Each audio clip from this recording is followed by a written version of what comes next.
Chilean authorities have declared a state of catastrophe in two regions as deadly fires continue to rip through the country's south. At least 18 people have been killed and more than 50,000 have been forced to flee. 24 fires have burnt through more than 8,000 hectares in just a few days, with hot temperatures and strong winds hindering firefighting efforts.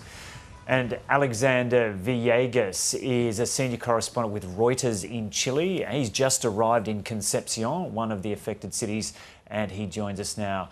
Alexander Villegas, welcome. So just first of all, what was it like getting into Concepcion? The smoke and evidence of the emergency situation. How big is the scale of this?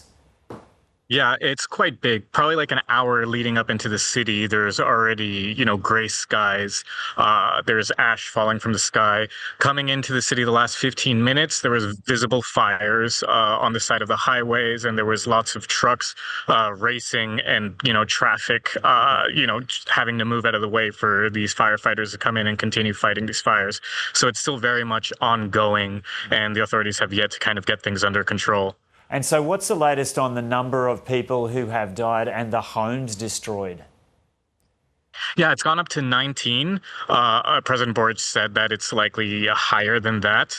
We'll probably see as authorities continue to go through the rubble and because some towns like Penco have been completely destroyed. There's nothing left. So as, first responders and firefighters continue to search, that count is likely to go up. Yeah. And was there much warning of this before it happened? What had weather conditions been like in the run-up to this and warnings from authorities? Yeah. So Chile, Argentina, and a lot of South America's southern cone has been going through a number of heat waves. We rang in the new year with a heat wave, and this is already the second heat wave of the year. So authorities have been on high alert for forest fires throughout the region.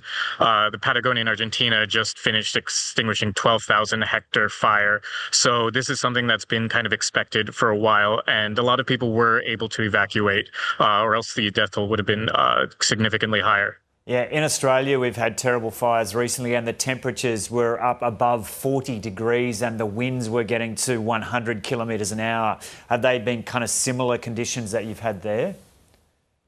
Yeah, here the heat wave is expected to go up to 38 degrees Celsius.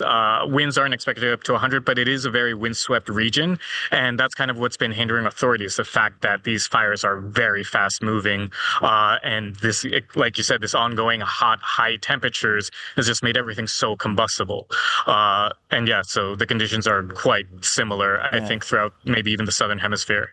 Yeah, and Alexander, just as you've been speaking there, I think you can see the pictures as well, just extraordinary pictures of suburbs and towns, just like really swept away or burnt through, and really reminiscent of those terrible fires that we saw in Los Angeles a couple of years ago, huh? Yeah, and this happened too in Valparaiso 2 years ago, where the death toll reached 120.